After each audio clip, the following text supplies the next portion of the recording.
जी पहाड़ी प्रोग्राम चुनारा की छां विच अज असीं गल कर रहे हैं पहाड़ी तहजीब जिहड़ी है एक निहायत ही खूबसूरत और दिलचस्प समझी जुलदी आ हर इलाके दे अंदर रहने वाले लोगों की एक अपनी तहजीब एक अपनी सकाफत होंदी आ जिसकी वजह तो वो अपनी इलाके की सकाफत को सामने ला रहे होने तुसां दिक्खेओ असी कि पहाड़ी तहजीब जिहड़ी है बिल्कुल सादा और बड़ी पुरकशिश नजर आ रही होंदी है लेकिन वो लोग नेचर के बड़े करीब होने साफ सुथरा माहौल और बहते पानियां दे चश्मे और इस दे नाल नाल ठंडियां हवावां जिहड़ियां उन्हां लोकां दी दिलचस्पी दा बाइस होने और तुसां अक्सर दिक्खेओ असी कि पहाड़ी तहजीब की अगर गल कीते जुला दा बुजुर्ग हजरात जितने भी पहाड़ी इलाके दे अंदर रहने वाले तो वो लोग जदों शहरां की तरफ आने या शहरां विच आणगा मजबूरन उन्हां को रहना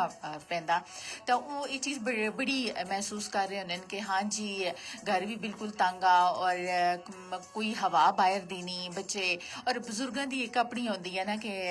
पहाड़ी इलाके के अंदर बाहर जड़ा ना सेन जड़ा ना हर घर की खूबसूरती समझा जुलदा अगरचे पहाड़ी इलाके के अंदर छोटे छोटे घर बने दे होंदे लेकिन उन्होंने सेन जड़े ने उन्होंने बरामदे जड़े हैं ना वो घर की खूबसूरती को चार चांद लाए दे होने और क्योंकि जाहिरा हर बंदे की अपनी अपनी जमीन होनी और कोशिश उन्होंने ये होंगी है कि इस तरह का बड़ा खुला वसी सेन जड़ा ना वो हवा और शाम टाइम जड़ा ना एक गुफ्तगू करने वास्ते मेल जोल बहने वास्ते यानी बाहर का जड़ा मौसम है ना इंतहाई प्यारा समझा जुलदा और कुदरती गल है कि जेडे लोग सादा पहाड़ी इलाके के अंदर अमूमन सादा जिंदगी गुजार रहे होने सादा खाने होने मुतवाजन गजावां होनियां और सादा होनियां सब तो बड़ी गल है कि खालस गजावां वो लोग खा रहे होने और बुजुर्ग लोग जदों शहरां की तरफ आए दे होने तुसां दिक्खेओ सी कि बड़ा तंग हो जुलदन बहुत जल्दी तंग हो जुलदन और उन्हां दी कोशिश होंदी है कि बच्चे असां सुनाउण वापस अपने ग्रां विच पहुंचना और क्योंकि उफ शहर दी बंद गलियां और यानी एक घुटन जिहड़ी है ना महसूस कर रहे होने क्यों ना ही ताज़ा हवा मिल रही होंदी है फिर शहरां विच जिहड़ा ना शोर शराबा गड्डियां दा उस तो बाद आलूदगी धुआं मुख्तलिफ हर चीज़ जिहड़ी है ना उन्हां को उन्हां दे दिल कोई चीज़ नहीं आ रही होंदी ना और वो महसूस कर रहे होने कि शहर की जिंदगी जिहड़ी है ना बड़ी ही खेटन आ मुश्किल अगरचे सहूलतां बहुत ज्यादा लेकिन ताज़ा आबो हवा फिर साफ पानियां दे चश्मे ताज़ा पानी जिहड़ा ना उसको बड़ी अहमियत दे रहे होने कि ताज़ा पानियां दे चश्मे यानी बगैर फ्रिज तो जिहड़ा ना पानी पीना जिहड़ा वो लोग पसंद कर रहे होने फिर उसके नाल नाल सब तो खूबसूरत गल यह है कि पहाड़ी इलाकों के लोग जिहड़ी उत्थै दी एक तहजीब उत्थै दी जिहड़ी एक सकाफत है उसकी गल करां तां बड़े मेहमान नवाज लोग होने मेहमान नवाजी उन्हां दा एक खासा समझिया जुलदा और चाहे वो पानी का गुंड ही क्यों ना होवा या अगर चाय का कप ही क्यों ना होवा लेकिन अगर कोई मेहमान देहाती इलाके के अंदर अगर कोई आ जुला तो उसकी बड़ी तवाज़ी की जुलती है और देसी गजावां नाल की जुलती है ऐसा नहीं है यानी उन्होंने जिथे तक पहुंच होंगी है हर चीज़ यानी वो मेहमान नवाजी भी शामिल कर रहे होने फिर एक असादी रवायत है कि मेहमान को अच्छी तरह रिसीव करना इस्तकबाल करना फिर मेहमान को अलविदा आखने तक वो लोग अद्धे रस्ते तक जरूर यानी जो कर दे बाहर तक जिनको उसको जरूर सियाफ कर रहे होने अलविदा कर रहे होने और शहरों के अंदर अगर ये चीज़ देखा तो बुजुर्गों को ये चीज़ भी पसंद नहीं होती कि आया बस जी मेहमान आ गया दरवाजे तक दस्तक हुई और मेहमान सुन अगर निकलना तो हाँ जी गेट तो ही अल्लाह हाफिज दरवाजे तो ही उसको अल्लाह हाफिज यानी शहरों की जिंदगी के अंदर और देहाती तहजीब अगर देखा जुला पहाड़ी तहजीब अगर देखा जुला तो एक बहुत बड़ा फर्क जड़ा ना वो समझा जुलदा फिर उस तो अलावा जी सकाफत के लिहाज नाल अगर पहाड़ी तहजीब सकाफत की गल करा तो एक खूबसूरत चीज़ है कि उन्होंने लिबास जो सादा होने और मौसम के मुताबिक होने यानी अगर ठंडा मौसम है तो गर्म लिबास उन्हें सुन बढ़वाई दे होने अगर ठंडा मौसम है तो उन्हें सुन यानी पतला कपड़ा कहन के उसते लिबास उन्हें सुन बढ़ा कर लाई दे होने और खातीन बेचारियां जड़ियां ना बड़ियां जफाकश भी होनियां मर्दा दे शाना बशाना खड़े होगा घर के काम काज कर रही होनियां और बड़े सख्त काम काज कर रही होनियां फिर असां दा जड़ा एक लिबास आ पहाड़ी तहजीब के अंदर पहाड़ी तहजीब और सकाफत के अंदर अगर असां दा लिबास की गल कीती जुला दा असां दा लिबास जड़ा ना असां दे इलाके दी नुमाइश कर रहा होंदा जिस इलाके नाल असां दा ताल्लुक होंदा जिस घरां नाल असां दा ताल्लुक होंदा और उत्थां दे लिबास को बड़ी अहमियत दी जुलदी है कि जिस तरह मुजफ्फराबाद आज़ाद कश्मीर का एक लिबास है, इसी तरह लाहौर वालियां दा अलग आ, कराची वाले थोड़ा जिहा सही ना लोग उन्हां दे भी लिबास हैं, लेकिन थोड़ा जिहा मुख्तलिफ, फिर भी वो लोग थोड़े जे जेह्ड़े हैन ना ओह् बोल्ड लोग न, अग्गा गेदे लोग न, यानी थोड़ी जी ये चीज़ जेह्ड़ी पहाड़ी इलाके दी अगर गल कीती जुल्लै तां इंतहाई सादा और खूबसूरत वो लोग जिंदगी गुजार छुड़दे न।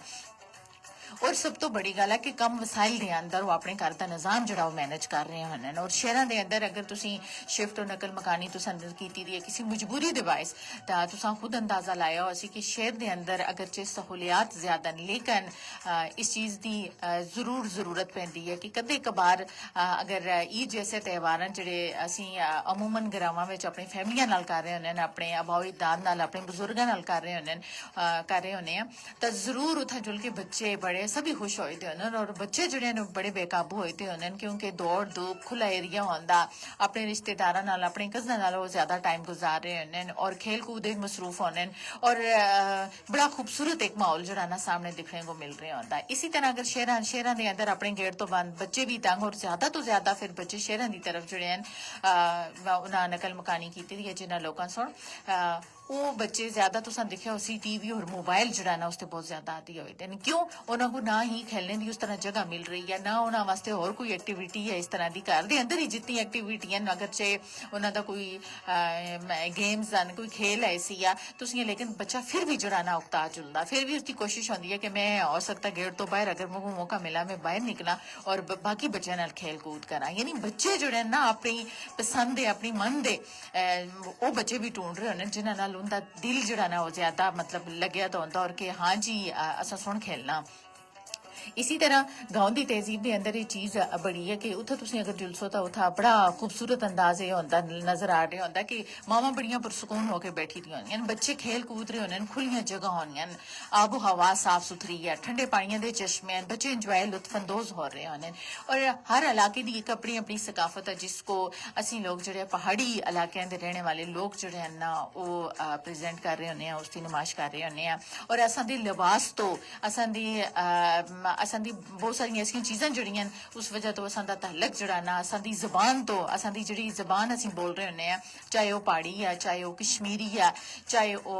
पख्तून है, जो भी है जिस इलाके नाल भी असां दा तहल्लक है वो असां दी ज़बान जाहिर कर रही होंदी है, असां दा लबो लहजा इस चीज़ की अक्कासी कर रहे होंदा कि असदा तहल्लक जड़ा ना वो किस इलाके नाल है। इसी तरह हर इलाके के अंदर बोली जुलने वाली ज़बानां जड़ियां ना मुख्तलिफ हैं। और जदों असीं शहरां दी तरफ नकल मकानी करके आए दे होने तां असां दी कोशिश होंदी है कि असीं अपनियां ज़बानां जड़ियां ना मादरी ज़बानां जड़ियां ना उसको टच नहीं कर रहे होने। ये बहुत बड़ी असीं गलती कर रहे होने क्योंकि असीं अपने बच्चों को अपनी पिछली जड़ियां मादरी ज़बानां अगर असते बच्चों को ये मादरी ज़बानां ही ना पता होया तो फिर मेरे ख्याल अगर निकलना ना जड़ा वो काफ़ी मुश्किल अगर हमेशा उर्दू स्पीक ही होया। इसी वास्ते सुनो FM 89.4 की फ्रिक्वेंसी था पहाड़ी प्रोग्राम भी पेश किए जुलदा, फिर गोजरी भी पेश किए जुलदा, फिर उर्दू प्रोग्राम भी पेश किए जुलदा, फिर कश्मीरी प्रोग्राम भी पेश किए जुलदा। असां दी कोशिश होंदी है कि असीं मुख्तलिफ ज़बानां दे अंदर जिहड़ियां असां को आनियां टूटियां फूटियां असीं प्रोग्राम दे रख के तुसां नाल गलबात करा और तुसां कोलो भी जड़ा ना कीमती राय जड़ी है उसकी भी असां को जरूरत होती है। जरूर प्रोग्राम के अंदर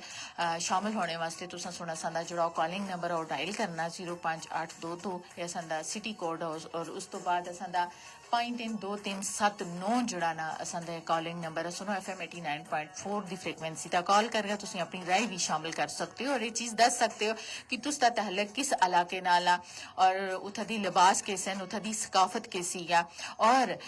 बड़ियां खूबसूरत जगह होनियां देहाती इलाके के अंदर, देहाती तहजीब के अंदर और देहाती तहजीब जी है इंतहाई खूबसूरत सकाफत है, बड़ी खूबसूरत सकाफत समझी जुलती है, इंतहाई खूबसूरत चीज़ समझी जुलती है। और असां दी पहचान जी है ना ये पिछे असां दे उही इलाके जिस नाल असां दे अबाओ दाद दा तहल्लुक है, जिथा असां दा रहन सहन असां जिथा दा असां दा तहल्लुक हमेशा तो जुड़िया रहा। और शहरों की तरफ नकल मकानी अगर असां कीती है मजबूरियां दे बायस कीती है, जदीद सहूलतां जरूर हैं, सहूलियात जरूर हैं और लेकिन कुछ इंसान दी मजबूरियां भी हैं, लेकिन असां को सुकून जड़ा ना उसी जगह तक जुल के आंदा कि जदों असीं अपने इलाके के अंदर असां दा कोई दिन दा बसेरा होंदा और कुछ दिन दी महफिल होंदी है, कुछ दिन असीं अपने ਬਜ਼ੁਰਗਾਂ ਨਾਲ ਗੁਜ਼ਾਰ ਰਹੇ ਹੁੰਦੇ ਆ ਫਿਰ ਉੱਥੋਂ ਦੇ ਅਸਾਂ ਦੇ ਲਿਬਾਸ ਪਹਿਨ ਰਹੇ ਹੁੰਦੇ ਆ ਉੱਥੋਂ ਦੇ ਅਸੀਂ ਖਾਣੇ ਜਿਹੜੇ ਆ ਨਾ ਉਹ ਬਣਾ ਕੇ ਖਾ ਰਹੇ ਹੁੰਦੇ ਆ ਔਰ ਉਸੇ ਵਿੱਚ ਅਸੀਂ ਸਕੂਨ ਮਹਿਸੂਸ ਕਰਦੇ ਆ ਇसी ਵਾਸਤੇ ਆਖਿਆ ਜੁਲਦਾ ਕਿ ਪਹਾੜੀ ਤਹਿਜ਼ੀਬ ਜਿਹੜੀ ਆ ਨਾ ਇਹ ਮੁਖਤਸਰ ਜ਼ਰੂਰ ਆ ਖੂਬਸੂਰਤ ਜ਼ਰੂਰ ਆ ਸਾਦਾ ਜ਼ਰੂਰ ਆ ਔਰ ਇਸ ਦੇ ਅੰਦਰ ਸਕੂਨ ਜਿਹੜਾ ਨਾ ਬਹੁਤ ਜ਼ਿਆਦਾ ਸਕੂਨ ਦੀ ਵਜ੍ਹਾ ਤੋਂ ਹੀ ਜਿਹੜਾ ਨਾ ਇਹ ਆਖਿਆ ਜੁਲਦਾ ਕਿ ਹਰ ਚੀਜ਼ ਜਿਹੜੀ ਹੈ ਨਾ ਅਗਰ ਤੁਸਾਂ ਕੋ ਚਾਹੇ ਥੋੜਾ ਜਿਹਾ ਤਿਨਕਾ ਹੀ ਕਿਉਂ ਨਾ ਹੋਵਾ ਅਗਰ ਉਸ ਵਿੱਚ ਤੁਸਾਂ ਕੋ ਸਕੂਨ ਮਿਲ ਰਿਹਾ ਨਾ ਤਾਂ ਇਹ ਬਹੁਤ ਬੜੀ ਜਿਹੜੀ ਹੈ ਨਾ ਉਹ ਗਨੀਮਤ ਆ ਇਸ ਵਾਸਤੇ ਆਪਣੇ ਦਿਹਾਤੀ ਇਲਾਕਿਆਂ ਨਾਲ ਜ਼ਰੂਰ ਜੁੜੇ ਰਹੋ ਉੱਥੋਂ ਦੀ ਸਕਾਫਤ ਉੱਥੋਂ ਦੀ ਬੋਲ ਚਾਲ ਔਰ ਉੱਥੋਂ ਦੀ ਇੱਕ ਆਪਣੀ ਇੱਕ ਅਲੱਗ ਪਹਿਚਾਨ ਹੁੰਦੀ ਹੈ ਫਿਰ ਤੁਸੀਂ ਦੇਖਿਓ ਸੀ ਕਿ ਇਸ ਤੋਂ ਇਲਾਵਾ ਵੀ ਪਹਾੜੀ ਇਲਾਕਿਆਂ ਦੇ ਅੰਦਰ ਸ਼ਾਦੀ ਵਿਆਹ ਦੇ ਰਸਮ ਰਿਵਾਜ ਜਿਹੜੇ ਹੁੰਦੇ ਨਾ ਉੱਥੇ ਦੇ ਇਲਾਕੇ ਦੇ ਮੁਤਾਬਕ ਹੁੰਦੇ ਨੇ ਫਿਰ ਉਸ ਤੋਂ ਬਾਅਦ ਹਰ ਚੀਜ਼ ਜਿਹੜੀ ਹੈ ਨਾ ਬਹੁਤ ਸਾਰੀ ਚੀਜ਼ਾਂ ਐਸੀਆਂ ਵੀ ਹਨ ਜਿਹੜੀਆਂ ਸਾਹਮਣੇ ਦਿਖਣੇ ਵਿੱਚ ਨਜ਼ਰ ਆ ਰਹੀਆਂ ਹੁੰਦੀਆਂ ਨੇ ਅਸਾਂ ਸ਼ਾਦੀ ਵਿਆਹ ਜਿਹੜੀਆਂ ਆਪਣੀ ਸਕਾਫਤ ਦੇ ਮੁਤਾਬਕ ਅਸਾਂ ਦੇ ਹੋਏ ਦੇ ਹੁੰਦੇ ਨੇ ਫਿਰ ਇਸ ਤੋਂ ਇਲਾਵਾ ਜਿਹੜੀ ਅਸਾਂ ਦੀ ਇੱਕ ਆਪਣੀ ਇੱਕ ਰੂਟੀਨ ਹੁੰਦੀ ਹੈ ਬਾਕੀ ਸ਼ਾਦੀ ਵਿਆਹ ਤੋਂ ਹਟ ਕਾ ਔਰ ਉਸ ਤੋਂ ਇਲਾਵਾ ਉੱਥੇ ਦੇ ਖਾਣੇ ਅਸੀਂ ਸਕਾਫਤ ਦੇ ਮੁਤਾਬਕ ਅਸੀਂ ਉਹ ਮਤਲਬ ਕਰ ਰਹੇ ਹੁੰਦੇ ਆ ਕਿਉਂਕਿ ਹਰ ਇਲਾਕੇ ਦੇ ਅੰਦਰ ਆਪਣੀ ਇੱਕ ਸ਼ਾਦੀ ਵਿਆਹ ਦੀ ਵੀ ਤਹਿਜ਼ੀਬ ਹੈ ਜਿਸ ਕੋ ਆਪਣੇ ਰਸਮੋ ਰਿਵਾਜ ਦੇ ਮੁਤਾਬਕ ਜਿਹੜਾ ਨਾ ਉਹ ਕੀਤਾ ਜੁਲਦਾ ਫਿਰ ਇਸੇ ਤਰ੍ਹਾਂ ਜਦੋਂ ਸ਼ਾਦੀ ਵਿਆਹ ਦੇ ਰਸਮੋ ਰਿਵਾਜ ਹੁੰਦੇ ਨੇ ਉਸਕੋ ਵੀ ਆਪਣੇ ਇਲਾਕੇ ਆਪਣੀ ਤਹਿਜ਼ੀਬ ਦੇ ਮੁਤਾਬਕ ਆਪਣੀ ਸਕਾਫਤ ਦੇ ਮੁਤਾਬਕ ਜਿਹੜਾ ਨਾ ਉਸਕੋ ਅਸੀਂ ਕਰ ਰਹੇ ਹੁੰਦੇ ਆ